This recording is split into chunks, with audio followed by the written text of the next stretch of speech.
Donc, ce nouvel appel à projet FSE Plus région, il est toujours relié à priorité 6 de notre programme FSE de 2021-2027.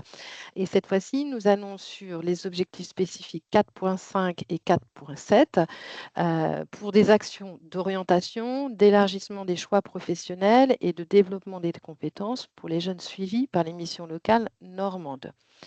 Nous n'avons plus, et du coup ça se retrouve dans le titre, la possibilité d'avoir des actions de raccrochage comme dans l'appel à projet précédent, puisque ces actions font l'objet d'un appel à projet différencié.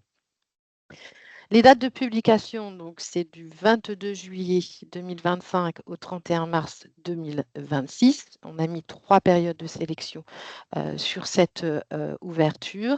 Donc effectivement, l'appel à projet, si vous avez eu l'occasion d'aller sur le site Europe en Normandie, il est publié depuis le 22 juillet et il sera ouvert, possibilité de déposer officiellement jusqu'au 31 mars 2026.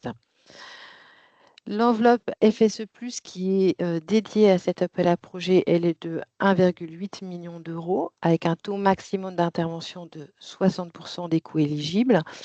Et puis pour l'enveloppe région Normandie, 1,2 million d'euros, avec un taux maximum de 40% des coûts éligibles. Ce qui fait une enveloppe estimée à 3 millions pour cet appel à projet. Et moi, Oui. juste une petite question. Quand on a reçu le lien d'invitation pour la visio, Mhm. on avait aussi le lien pour accéder au cahier des charges. Oui. Sauf que lorsqu'on clique dessus, on ne peut pas le télécharger. Alors, vous pourrez, après je vais revenir là-dessus. Je vais prendre. Oui, de toute façon, vous y avez accès très facilement en allant sur le site Europe en Normandie. Il est téléchargeable là directement. Donc, en allant sur ce site-là, là où ils sont publiés, tous les appels à projets, vous avez accès à tous les cahiers des charges, dont celui-ci. Et j'ai remis le lien dans le PowerPoint. Mais c'est sur ce lien-là, enfin c'est sur le site Europe en Normandie qui C'est nous sur met le qu'il est. site Europe en Normandie que les appels à projets sont publiés. Oui, tout à fait. Donc, le minimum de FSU+, après instruction, qui doit être pour chaque projet de 15 000 euros. Il y aura possibilité, bien sûr, d'une avance de subvention région en application, cette fois-ci, du règlement régional des subventions, c'est-à-dire 60% de la part région pour les projets inférieurs à 150 000 euros ou 40% pour des projets dont le budget est supérieur à 150 000 euros. Les bénéficiaires sont bien entendu les missions locales de Normandie, l'Association régionale des missions locales de Normandie. Les dates de réalisation des projets. Les projets peuvent démarrer au 1er janvier 2026 et doivent être achevés au 31 décembre 2026. On est donc bien sur une durée de projet de 12 mois maximum. Les périodes d'éligibilité des dépenses, ça va donc du 1er janvier 2026 au 30 juin 2027, c'est-à-dire qu'une dépense doit être réalisée avant le 31 décembre 2026, mais ce qui laisse une marge et pour acquitter et pour faire les demandes de paiement avec les bilans allant jusqu'au 30 juin 2027 maximum. Le public cible, donc, ce sont les jeunes normands relevant du périmètre d'accompagnement des missions locales, comme pour le précédent appel à projet. Et les actions éligibles, c'est toute action collective répondant à un ou plusieurs des objectifs suivants. Donc, proposer des événements locaux de présentation, d'orientation et d'information sur les métiers en lien avec la stratégie régionale de l'orientation. Informer, renforcer l'information sur l'offre de formation régionale et locale pour en faciliter l'accès. Proposer des actions permettant le développement de compétences transverses pour faciliter l'élargissement des choix professionnels et l'accès à la formation. Proposer des actions favorisant la montée en compétences et l'amélioration de l'étillage des missions locales normandes concernant l'orientation et la découverte des métiers. En ce qui concerne ces actions éligibles, il s'agira soit d'expérimenter et innover en répondant à des besoins non couverts pour les publics et les territoires d'intervention de chaque mission locale normande, soit également de mutualiser et modéliser des nouvelles pratiques afin d'élargir l'offre de services à destination des jeunes suivis par les missions locales. Alors, via l'évolution d'un projet existant, donc dans une logique d'amélioration continue, ce projet existant, bien entendu, peut être le projet qui a démarré sur l'appel à projet précédent, via la mise en œuvre d'un projet existant dans une autre mission locale, par exemple, apportant une nouvelle approche sur la forme et ou sur le fond. Les points de vigilance, comme sur le précédent, appel à projet, ils sont au nombre de 2 puisque de toute façon les règles n'ont pas changé. Donc point de vigilance, bien sûr, les lignes de partage entre le programme national FSE+ 21-27 et le programme FEDER FSE+ FTJ Normandie. Tout ce qui est accompagnement, à l'emploi, va plutôt sur le programme national et puis tout ce qui est orientation, découverte des métiers, c'est, notre champ et notre programme. Le risque de double financement européen, bien sûr, est à vérifier et c'est un point de vigilance puisque, nombre de ML sont également soutenus par le FSE+ État sur d'autres projets. Ces 2 points-là feront également l'objet de questions spécifiques directement sur le téléservice. Sur la programmation, l'appel à projet précédent, ça avait fait l'objet de questions qui vous avaient été adressées en complément par mail. Là, ça a directement été, intégré, dans le téléservice de dépôt. Les critères d'éligibilité, donc ils sont cumulatifs, bien entendu. Donc c'est la contribution à l'atteinte des objectifs fixés dans le programme selon les actions proposées, donc le 4.5 et le 4.7. Le respect, bien sûr, des principes horizontaux. La capacité administrative et financière à porter le projet, le fait que le projet ne soit pas achevé au moment du dépôt du dossier. Pour rappel, les dépenses sont éligibles uniquement à compter du 1er janvier 2026. Et puis ce montant minimum de FSE+, qui doit être de 15 000 €. Ce qui fait un coût minimum de projet estimé à 25 000 € si on intervient à hauteur de 60 %. Les critères de sélection donc, que vous retrouverez sans problème dans le cahier des charges de l'appel à projet. Vous avez la pertinence de l'action au regard des enjeux du public visé et du territoire concerné. Donc ça, c'est un critère de sélection qui était déjà présent sur le précédent. Donc l'inscription dans la logique de territoire, la concertation avec les acteurs, la prise en compte des besoins du public. La pertinence et la qualité de l'action proposée, les méthodologies de repérage, de mobilisation, la capacité de l'action à répondre aux objectifs opérationnels visés, c'est-à-dire soit on a une innovation complète, soit on a une amélioration continue d'un projet existant. Les modalités envisagées pour la modélisation et l'essaimage, l'adéquation des moyens matériels et humains mobilisés. Et puis l'inscription de l'action sur le territoire, donc les partenariats mobilisés, les modalités de suivi et de pilotage et l'articulation et la complémentarité avec le droit commun, l'accompagnement social, emploi, formation. Les projets qui obtiendront moins de 60 points ne seront pas retenus. Alors, les modalités de sélection des projets et d'attribution des aides FSE+ et régions. On a donc une sélection des dossiers, une fois complets bien sûr et éligibles selon les critères de sélection et la pondération, donc ce que je viens de présenter, et un avis d'opportunité. On aura mis en place 3 périodes de sélection. Donc c'est la date de limite, de dépôt des demandes. Donc une toute première période de sélection qui est possible pour les dossiers déposés avant le 30 septembre. Nous avons éventuellement 3-4 missions locales qui s'étaient déjà positionnées en disant qu'ils seraient prêts, même si leurs opérations de toute façon ne démarreront pas avant le 1er janvier pour cet appel à projet-là. Une deuxième période de sélection allant jusqu'au 31 décembre et puis bien sûr une troisième période de sélection allant jusqu'à la fin de la publication, donc 31 mars. Pour qu'on ait une sélection CP décembre 2025, voilà, les dépôts doivent arriver bien avant et les programmations sont bien sûr prévues sur le premier trimestre 2026. Je vous rappelle qu'on a une instruction par le service européen pour la formation de la DFTLV. On a une présentation de la sélection et des dossiers instruits pour avis en comité régional de programmation, puis validation et attribution en commission permanente du conseil régional. C'est cette attribution qui nous permet de vous adresser la convention unique de financement FSE+ et régions. Toute modification dont la réalisation de l'opération conventionnée doit faire l'objet d'une demande d'avenant avant demande de paiement. Ça, c'est un rappel important. Les points de vigilance, je vais les présenter très rapidement puisque ce sont les points de vigilance que vous retrouverez dans la fiche pré-projet.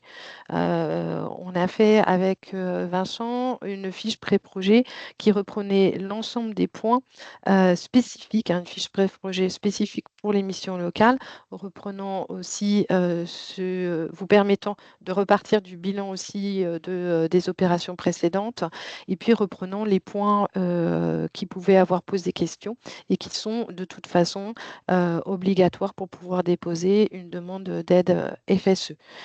Donc évidemment, le projet achevé n'est pas éligible.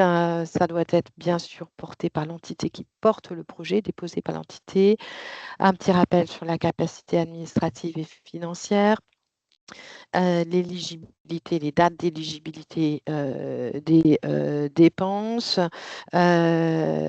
Pour rappel, des dépenses sont éligibles si elles sont directement reliées à une opération qui elle-même est éligible, d'où le fait qu'il faille une description argumentée de l'opération et que tout ce que l'on pourra retrouver dans la description de votre opération, on doit pouvoir faire le lien avec les moyens et les dépenses nécessaires à la réalisation de l'opération. L'absence de double financement européen et puis le budget prévisionnel qui doit être le plus juste possible, même s'il reste prévisionnel et avec un calendrier réaliste. On a des points de vigilance comme tout dossier fonds européen, donc les points de vigilance qui sont la réglementation de la commande publique, la réglementation des aides d'État, même si là-dessus, au niveau de l'instruction, vous n'êtes pas trop sollicité par les instructeurs, parce qu'on peut, avec certaines informations, qualifier assez rapidement vos opérations en dehors de la réglementation des aides d'État. L'absence de conflit d'intérêts des intervenants sur l'opération, ça aussi c'est une obligation. Le respect des principes horizontaux qui est également un élément d'un critère d'éligibilité. Donc c'est très très important d'avoir l'argumentaire assez complet sur ces principes horizontaux et les obligations de communication et de publicité que vous connaissez tout à fait. Les dépenses éligibles pour la réalisation des opérations. Cela reste bien entendu les dépenses de personnel. Ce sont les personnels dont le temps sur le projet est supérieur à 10% de leur temps de travail et dont la rémunération est prise en charge par le porteur. Des dépenses directes de fonctionnement, ça peut être de la communication, des impressions, location de salle, location de transport, des petits équipements, matériel pédagogique, des frais de mission de personnel, ceux qui sont valorisés. Des prestations extérieures, des dépenses d'équipement, alors achat d'équipement pédagogique uniquement et en lien direct avec l'opération, voilà, et dans le respect des règles de la commande publique. Les dépenses en nature, il s'agit là de mise à disposition de personnel éventuellement ou de mise à disposition de locaux. Comme ce sont des dépenses en nature, ça veut dire que ça doit être équilibré en dépenses et en recettes dans le budget.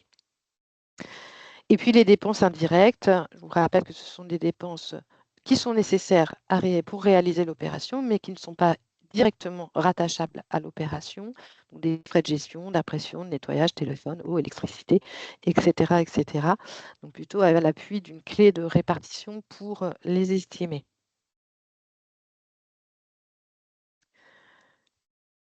Alors, sur le plan de financement, c'est également la même règle qui s'applique, c'est-à-dire que vous présentez le plan de financement prévisionnel au réel.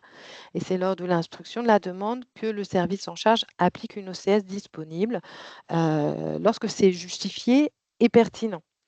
Donc, on pourrait aller jusqu'à appliquer finalement 4 forfaits. Le forfait de 40 qui est le plus souvent appliqué lorsque c'est possible parce que ça simplifie énormément. C'est-à-dire que l'on calcule 40 des montants de dépenses de personnel et cela couvre l'ensemble des autres coûts de l'opération. Et vous n'avez à justifier que les dépenses de personnel. Le taux forfaitaire de 20 c'est l'inverse, c'est-à-dire qu'on prend les coûts éligibles, les coûts directs que l'on doit justifier, et on calcule 20 et ça nous donne 20 pour les frais de personnel. Le taux forfaitaire de 15 donc c'est calculé sur les dépenses de personnel et ça couvre l'ensemble des dépenses indirectes de l'opération. Pour les opérations inférieures à 200 000 euros, c'est à l'exclusion des autres dépenses directes pour les projets. Et puis le taux forfaitaire de 7 qui existe aussi, c'est 7 calculé sur le montant de l'ensemble des coûts directs éligibles et qui couvre les coûts indirects de l'opération. Les opérations présentant un coût total inférieur à 200 000 euros, donc ce qui est en gros la très grande majorité de vos opérations, sont obligatoirement mises en œuvre par le biais d'une de ces OCS. Mais quoi qu'il arrive, ça se voit au moment de l'instruction.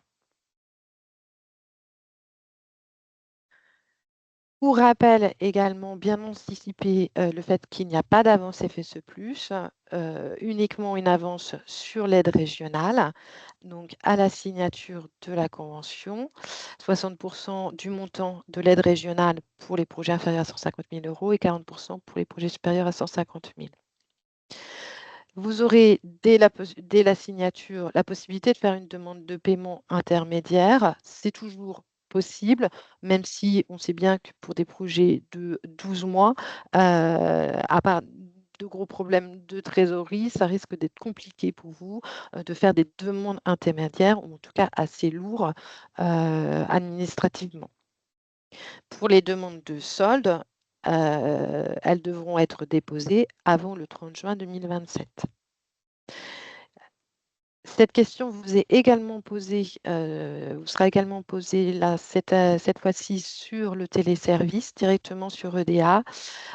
Donc, on vous remercie d'indiquer si vous prévoyez de faire des demandes de paiement intermédiaires en indiquant à peu près le montant et la date prévisionnelle. Et de la même manière, si vous préférez, si vous ne prévoyez qu'a priori qu'une seule demande de paiement de solde prévue, bien l'indiquer également. Voilà, donc pour vous accompagner, vous retrouverez toutes ces informations sur le site Europe en Normandie, le guide du porteur. J'ai remis, comme sur toute présentation, bien sûr, aussi les informations et le lien vers la DRIS.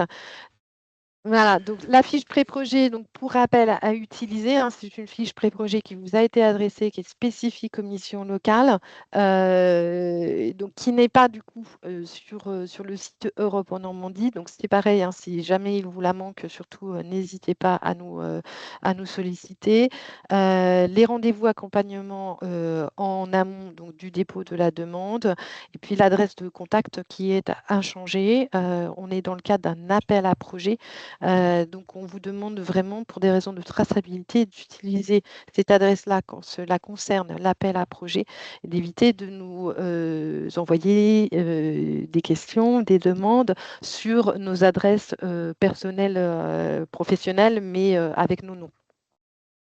Là encore, c'est vraiment pour des raisons de traçabilité. Vincent, peut-être que tu peux, à ce moment-là, faire un petit point sur les rendez-vous accompagnement, Oui, où on en est? et puis on a enfin en tout cas une question dans le chat. Peut-être rappeler hein, aussi Alors, on a tiré les conséquences ou les conclusions de tout ce qu'on a vécu ensemble sur l'année et demie qui vient de s'écouler. Donc, vous allez voir, et Gwenelle l'a rappelé plusieurs fois, mais la fiche pré-projet est beaucoup plus précise cette année et beaucoup plus proche de ce que vous avez à déposer dans le guide des aides. Et elle lève tout un tas de questions qui nous sont venues après dans l'exécution du premier marché. Donc, vous allez nous me dire, parce qu'elle est un peu plus longue à répondre, mais elle va répondre à beaucoup de questionnements et de problématiques qu'on a rencontrées après. Donc, une fiche pré-projet un peu plus précise. Qui est, nous, notre outil de travail avec vous sur les prochaines réunions qui arrivent, là, les réunions auxquelles vous vous êtes inscrites, les réunions, les rencontres pré-projet, hein, on appelle ça comme ça depuis l'année dernière. Donc, vous avez tous pris votre ticket dans la file. Ce qu'il nous faut, nous, pour qu'on puisse avoir une réunion sereine et apaisée, c'est que vous nous envoyiez la fiche pré-projet au moins une semaine avant, avant la réunion, avant la date à laquelle vous vous êtes inscrit pour la rencontre avec nous.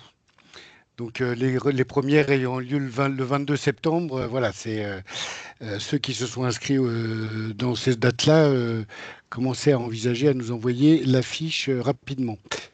Voilà, donc c'est ça la prochaine. Et C'est puis, ça le prochain important, ça nous permettra, nous, d'être beaucoup plus efficaces, de bien prendre oui, connaissance de votre pré-projet en amont et d'être ensemble bien plus efficaces pendant le rendez-vous accompagnement pré-projet. Pour information, nous avons déjà rencontré 4 missions locales qui s'étaient positionnées sur les accompagnements sur la période estivale. À ce jour, on a regardé ce matin avec Vincent, on a 13 missions locales qui se sont préinscrits, 6 ne se sont pas inscrits pour l'instant. ce qui m'amène à une question de Nicolas sur le fil, Nicolas Bansard, qui demande l'étape pré-projet est-elle obligatoire? Alors, l'étape pré-projet, elle n'est pas strictement obligatoire.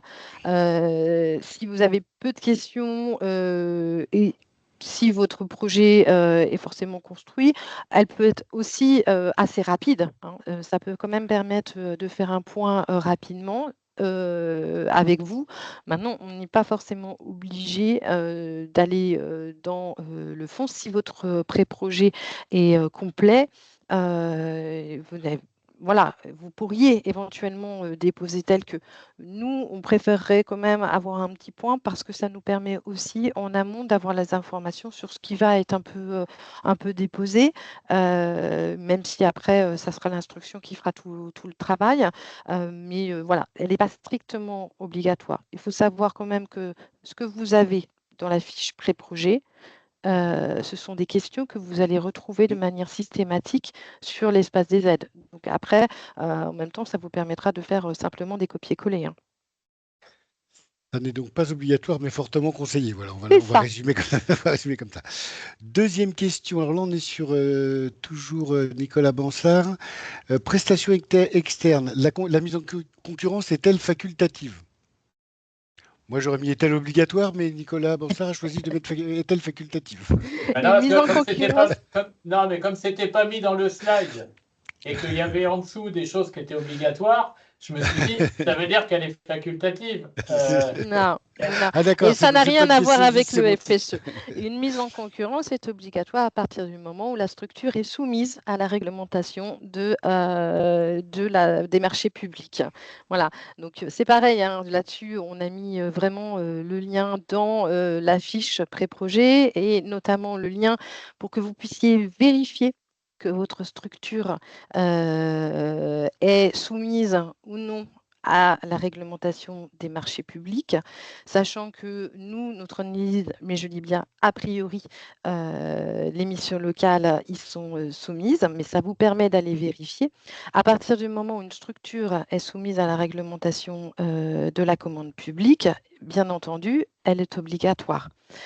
Ce qui va se passer, c'est que nous, après, ce qui nous intéresse, c'est quels vont être les contrôles qui vont être effectués là-dessus.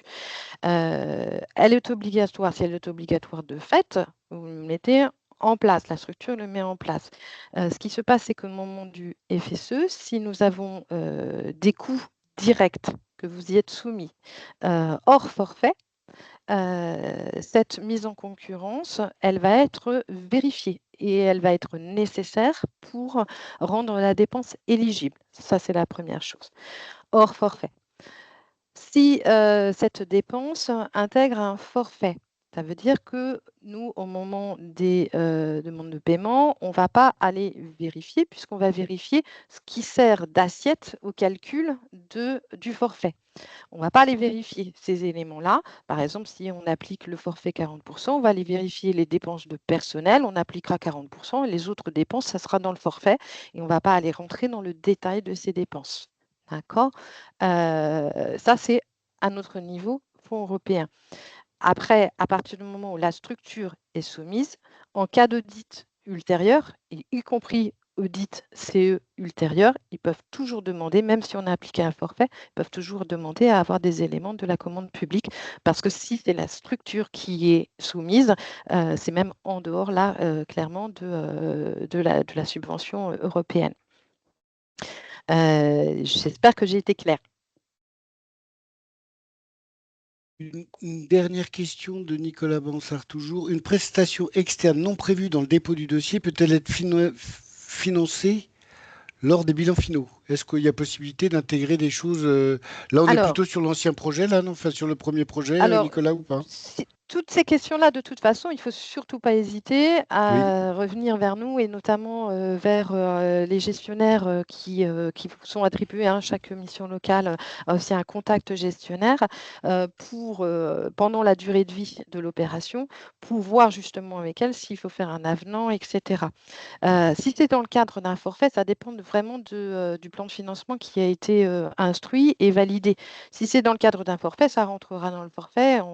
Voilà, il n'y aura pas besoin de justifier de quoi que ce soit. Si ça vient modifier votre plan de financement prévisionnel, toute modification, il faut faire un avenant.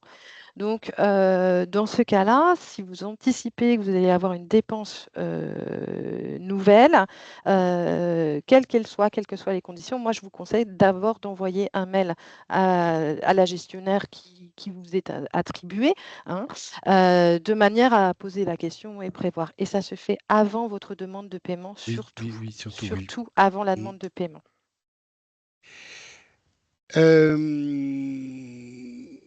Alors, là, ça s'enchaîne là.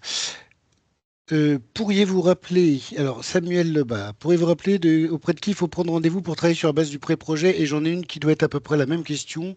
Je ne retrouve pas le lien pour les prises de rendez-vous. Pourriez-vous nous le renvoyer? Donc je renvoie à l'issue de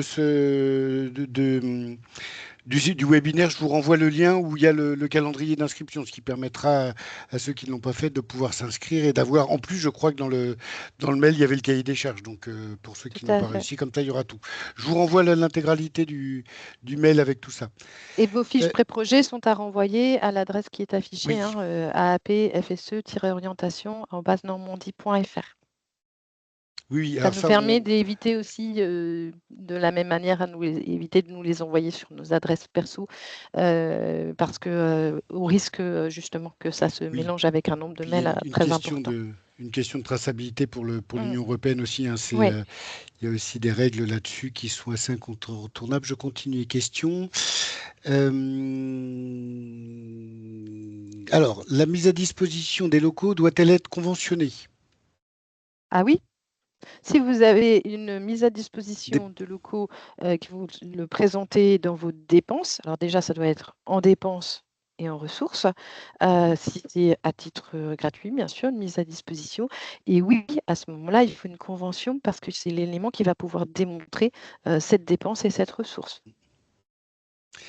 Gaël qui nous demande si les dépenses de personnel peuvent-elles concerner... Alors, je reprends. Les dépenses de personnel peuvent-elles concerner le personnel en charge du suivi administratif du projet ou exclusivement les conseillers d'insertion? Non, ça peut concerner toutes les personnes qui interviennent sur l'opération, directement sur l'opération. Et leurs activités doivent être clairement identifiées dans la fiche de poste. Et à partir du moment où on est bien sur plus de 10% du temps de travail. Alors, David Pichard, est-il possible de déplacer le rendez-vous? Ah oui, d'accord, c'est David, c'est vous qui m'aviez mis un message. auxquelles je n'ai pas répondu. Donc oui, il n'y a pas de souci. Repartez du mail que je vais vous renvoyer et puis bah, voyez s'il y a des créneaux de libre. Sinon, on trouvera une solution pour en rajouter. Mais normalement, ça devrait rentrer, hein. Il y a assez de créneaux. Je crois même qu'on en avait rajouté un ou deux de plus. Donc, Merci. doit-on systématiquement transmettre les fiches pré-projet ou transmettre directement le dossier complet? Alors là, fiche pré-projet Fiche d'abord pré-projet. en amont du rendez-vous et puis après, à l'issue du rendez-vous, vous remplissez le dossier complet. C'est ça. Le dossier complet ne doit être rempli que sur l'espace DZ. Oui, C'est vraiment ça qui va vous permettre d'avoir la preuve du dépôt de votre dossier. Tant que vous n'avez pas transmis votre demande, nous n'y avons pas accès. Et c'est une fois que vous l'avez transmis que ça passe aux instructeurs. Donc, c'est vraiment là que se fait le dépôt officiel. Il ne faut surtout pas nous l'envoyer par mail en parallèle, etc. Et encore une fois, dans la fiche pré-projet, c'est pratiquement toutes les mêmes questions que oui. vous allez retrouver directement sur la plateforme après. Alors, justement, si je vais sur la slide suivante, simplement pour rappel, les modalités de dépôt des candidatures, donc bien déposées sur l'espace des aides de la région Normandie avant le 31 mars 2026. Et nous, vraiment, on ne souhaite pas attendre le 31 mars 2026, surtout pour des opérations qui devront être achevées fin décembre 2026. Voilà, il faut vraiment déposer au plus tard sur le premier trimestre 2026, si possible, novembre, décembre 2026, ce qui permettra aussi de faire l'instruction de votre dossier début 2026. Pour toute question d'usage sur la plateforme Espace des aides, je rappelle le numéro de téléphone de la plateforme qui vous accompagne directement, donc du lundi au vendredi de 8h à 18h, puisque nous, dans nos services, nous n'avons pas accès, hein, je rappelle ça, nous n'avons pas accès à votre espace des aides et nous n'avons pas accès à votre demande tant que vous n'avez pas cliqué sur le bouton Envoyer. Sélectionnez le téléservice qui est bien dédié à l'appel à projet.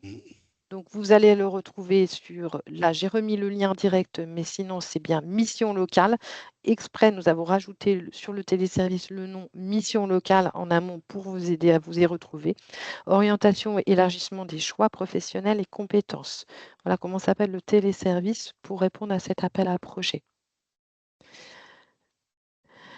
Vérifiez l'exactitude des informations de votre structure, notamment si jamais il y a eu des changements. Donc ça, c'est très important. Et voilà, ça, c'était les informations spécifiques sur les modalités de dépôt des candidatures. Je vais pouvoir arrêter ce partage et peut-être qu'il reste encore des questions. Alors, pas sur le chat, mais peut-être qu'il y en a d'autres. Est-ce que le gestionnaire qui est attribué à chaque email est le même pour le projet que pour le projet en cours? Ah, Non, pas forcément. pas forcément. Ça sera éventuellement possible, mais la répartition de la charge de travail sur tous les autres dossiers, puisque les gestionnaires, logiquement, hein, ont bien d'autres dossiers à gérer que les missions locales, hein, elles ont d'autres porteurs. Donc la répartition de charge de travail au sein du service, elle se fait aussi en fonction des différents appels à projets qui sont sortis, publiés au fur et à mesure.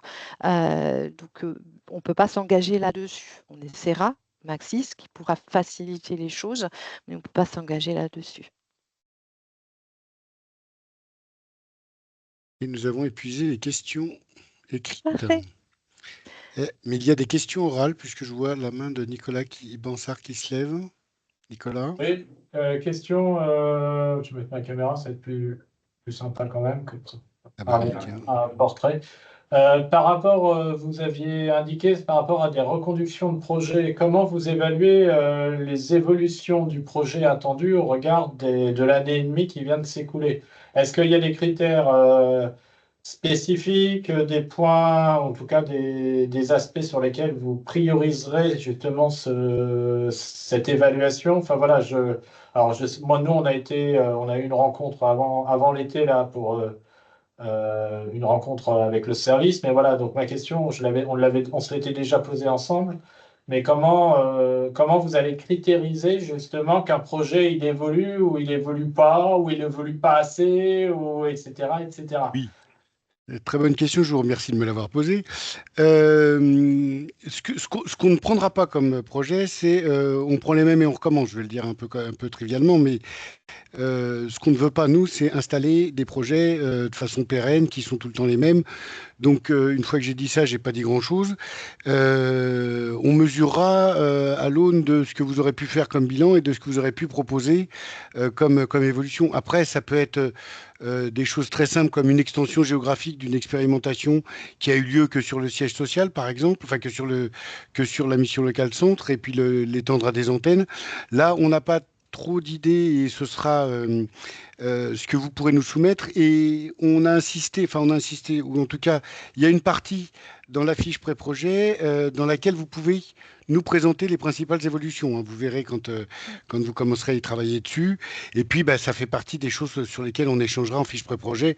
On va pas être très dur, hein, il faut pas se le cacher, hein. On a bien conscience que un projet qui a à peine un an et demi, on peut pas tout révolutionner et tout faire évoluer, alors que le bilan date d'il y a à peine 3 mois. Donc, voilà, c'est plutôt dans un échange et dans une discussion où vous nous dites, bah voilà, moi, ce que j'ai déjà constaté sur les premières vies de ce projet-là, et voilà ce que j'ai envie de faire évoluer, de faire bouger. Alors, ça peut être rajouter des ateliers, ça peut être une extension géographique, ça peut être une ou deux actions un peu différentes. Ce qui, voilà, Par exemple, par oui, exemple, l'arrivée d'un nouvel outil ou d'une voilà, plateforme typiquement, numérique, ah bah oui, enfin, tu vois de quoi je veux parler, oui, mais oui. ça Typiquement, peut nouvel juste. outil, nouvelle pratique, nouvelle, D'accord, ok. voilà, c'est nouveau. Alors, nouveauté, mais en lien avec une analyse que vous avez faite des Ouais, premières, ouais, j'ai bien compris. des premiers mois de développement du projet qu'on a déjà financé. David, Oui, je vais aussi mettre ma caméra comme Nicolas, ça va être un peu plus poli. Bonjour à toutes et à tous. Et une question par rapport, on avait échangé lors du bilan de l'ancien projet sur ce qu'on pourrait appeler module, parcours ou enchaînement de plusieurs ateliers. oui. Est-ce que ça, alors on est d'accord que ce n'est pas de l'accompagnement, mais si on se dit que c'est nécessaire de faire plusieurs séances pour accéder à la compétence, est-ce que ça peut être envisageable ou est-ce que c'est toujours un peu, pas one shot, mais Alors, enfin voilà. Alors, oui, c'est toujours la question et là ça va pas me revenir, de l'atelier, donc du participant ou c'est quoi De l'autre, l'usager. l'usager ou le participant. On est usager quand on participe à une série d'ateliers qui sont les uns à côté des autres. On est un participant quand on nous propose un parcours d'accompagnement à l'orientation où les ateliers s'enchaînent de façon un peu, enfin un peu de façon organisée par la structure. Les deux sont possibles hein, sur le projet. Hein, nous, on voulait éviter au maximum la notion de participant pour deux raisons. D'abord parce que c'est pas la même gestion au niveau de votre structure, hein, et notamment pour le suivi en amont et après, hein, puisqu'il faut quand même un suivi à 6 mois sur des participants. Et l'autre question, c'était aussi c'était sur les lignes de Pour les partage. usagers. Ah, ou pour les usagers, excusez-moi, Non, c'est pour les participants. voilà, Vous avez raison, Vincent. Pour les C'est pour les usagers, pas pour les participants participants. qu'il y a un suivi. C'est l'inverse. c'est Non, pour Ce les que j'ai participants qu'il y a compris. un suivi? pour les Pour les participants, usagers, c'est... non. Pour les Pour les usagers qui participants, a un oui. suivi. Alors non, c'est Non, non, non, vous faites qui erreur. cause? C'est moi, Lionel Corbière, mission Calençon. Non, non, c'est à partir du moment où on peut identifier des participants qui sont Oui, c'est bénéficiaires ça. directs de l'Union européenne, qui s'imposent les 3 questionnaires. Questionnaire à l'entrée, à la sortie et à plus de 6 mois. Si ce sont des usagers comme un événement Oui, c'est ça. où ils vont pouvoir s'inscrire de manière complètement aléatoire ou aller-venir, où vous allez juste comptabiliser le nombre de personnes qui participent, là, à ce moment-là, on n'a pas besoin de mettre en place ces questionnaires de suivi. Donc, c'est participants, questionnaire, usagers, pas de questionnaire. Questionnaire. Et David, est-ce que j'ai répondu à votre question? Donc cette idée, par exemple, on parlait tout à l'heure d'évolution, peut-être vous avez fait le constat que de mettre des ateliers les uns à côté des autres, c'est bien, mais que vous voudriez plutôt rentrer dans une logique de parcours à l'orientation à travers ces modules. Ça, typiquement, c'est une évolution de votre projet et c'est ça qui est intéressant pour nous de financer sur la deuxième partie et pour vous de suivre sur l'organisation. Est-ce que c'était bien ça l'objet de votre question, David, ou c'était... Oui, Oui, c'était ça. mais comme on Oui, avait c'était la échangé, discussion qu'on avait eue quand on était c'est venu ça. vous voir, oui. Mais entre-temps, D'accord. il y avait eu du temps et l'appel à projet est officiellement sorti. Donc, je demandais confirmation, mais ça me va très bien. Merci. Est-ce qu'il y a d'autres questions? Je vois qu'il n'y a pas d'autres questions. Ou si, on laisse 5 minutes. Non, écoutez, donc si tout va bien, moi je vais faire mon. Je vais insister. Ah, quelle est la date de 31 dépôt mars. maximal? 31 mars 2026. 31 mars 2026, d'après le cahier des charges de l'appel à projet. Voilà, ça c'est Sachant la qu'on maximale de chez voilà, on Maximal. conseille d'éviter De d'aller faire avant. jusqu'au mois de mars Voilà. avant de déposer, parce que, comme je vous rappelle, une fois que c'est déposé, vous avez 2, voire 3 mois, même 3 mois de instruction et pour les délais aussi d'inscription en commission permanente. Voilà, ça risque après de faire très tard pour des projets qui devront s'arrêter de façon au 31 décembre. Julie? Et du coup, c'est moi qui ai écrit, et je suis désolée pour ma question de novice, mais du coup, je vais la Pas de souci. réitérer. Ça me surprend, c'est une première pour moi, hein. Je suis surprise qu'on puisse déposer le projet au plus tard au 31 mars 26 pour un démarrage janvier 26. Voulez-vous m'éclairer là-dessus? Mais Désolée pour ceux qui l'objectif, c'était savent. ça, c'est que justement, on ne peut pas, alors, on peut déposer, alors que il y a quelqu'un qui a un micro, si vous Il y a un pouviez micro, l'éteindre, s'il vous plaît. tu dois pouvoir couper Et que j'arrive à le les micros de.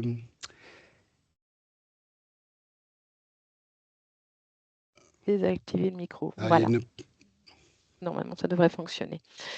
Effectivement, alors on peut déposer, en fait, pour tout projet européen, on peut déposer alors que le projet a démarré. Donc ça, c'est la première règle. La deuxième règle, on peut déposer tant que le projet n'est pas achevé. Donc c'est vrai qu'entre mars et décembre 26, on pourrait finalement, quelque part, dans l'absolu, avoir mis cet élément-là. L'idée est que plus on dépose tard, plus on va avoir une programmation très tardive.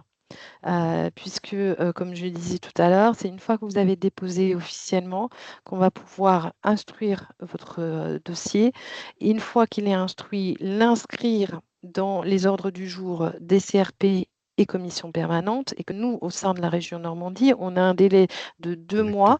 Lorsqu'on inscrit un dossier pour qu'il passe en commission permanente, il faut que tout soit clôturé 2 mois avant la commission permanente. Donc, on a des délais très importants qui font que on préfère que vous déposiez suffisamment en amont de manière à pouvoir conventionner au plus tard, si c'est mars, au plus tard, vraiment au plus tard, on conventionne juillet 2026. Merci, c'était très clair, mais Il j'avais n'y a pas de besoin. souci. Vous aviez été clair la première fois, mais je me disais, je n'arrive pas à comprendre. Mais c'est limpide. OK. Vous alliez dire, Vincent, je vous ai coupé, pardon. Oui, non, c'était juste pour compléter la réponse qui de toute façon était déjà très très complète. On a mis mars 2026 puisque l'année dernière et sur la première génération, les derniers dépôts ont eu lieu à peu près à cette période-là. Donc on s'est dit voilà, restons à peu près dans la même configuration pour le deuxième appel à projet. Merci à vous. Mais anticiper au maximum, au maximum, mais pas trop, c'est toujours la fenêtre de tir. Dans l'idéal, il faudrait qu'on ait tous les dossiers transmis avant fin 2025. Quoi. Oui, ou début, tout début Ou 2026. tout début 2026, voilà. Début N'attendez pas le dernier 2026. moment, ne faites pas comme pour les impôts, voilà. N'attendez pas le dernier moment.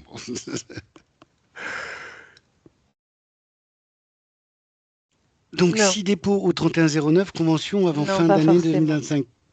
Tout dépendra, mais c'est certainement pas, je pense, pas la ville.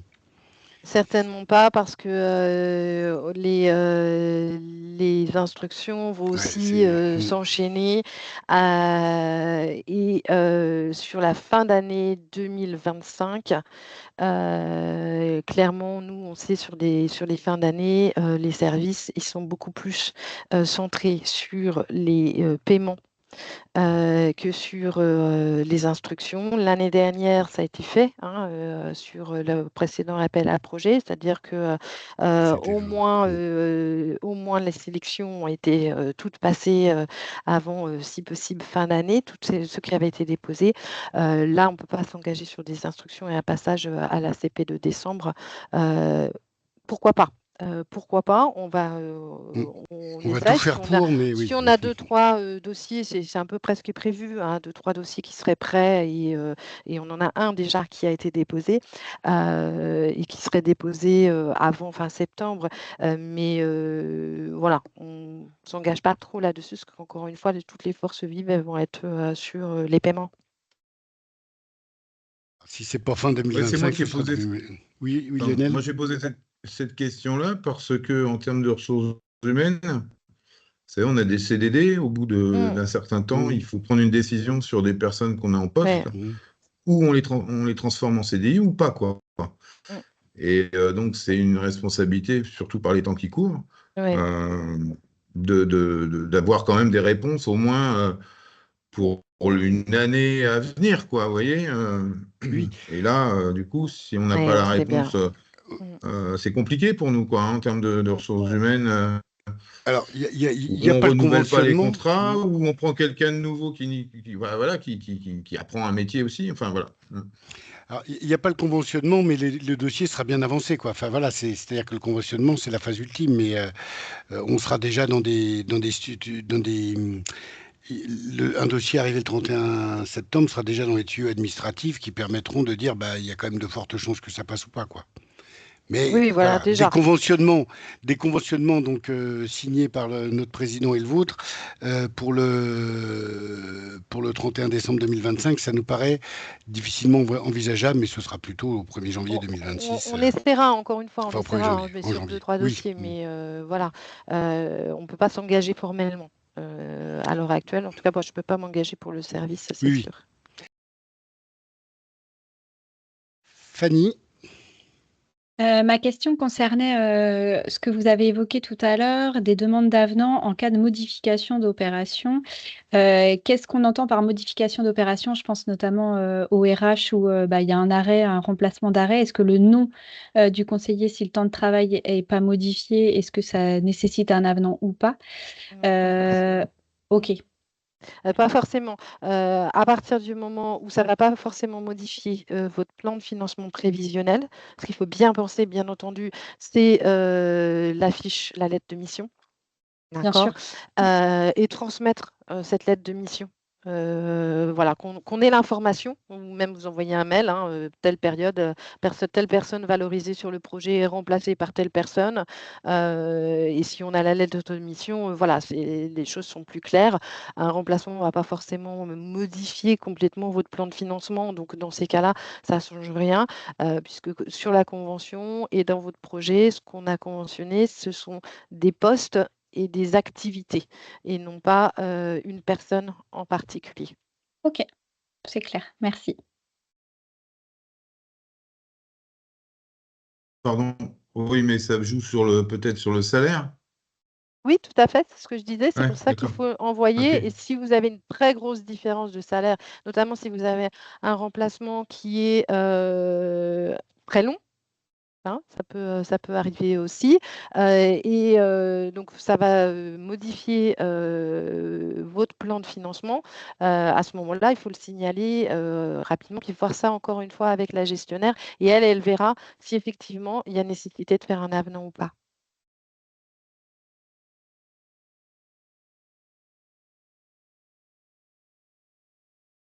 D'autres questions? Non. Alors, si tout est clair, c'est parfait. Il n'y a plus qu'à... j'ai l'impression que non, il y a une dernière... Non. Non. Non. Donc, suite des événements, moi, je vous envoie le mail pour les dernières inscriptions. Et puis c'est tout. Et puis, on se revoit tous en bilatéral sur les pré-projets courant septembre, enfin, plutôt fin septembre.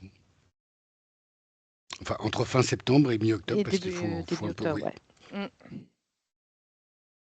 Et on vous remercie beaucoup pour toute votre attention. Et très bonne journée à tous. Bonne journée. Merci beaucoup, au revoir. Merci beaucoup, au revoir. Merci. Merci, bonne journée à tous.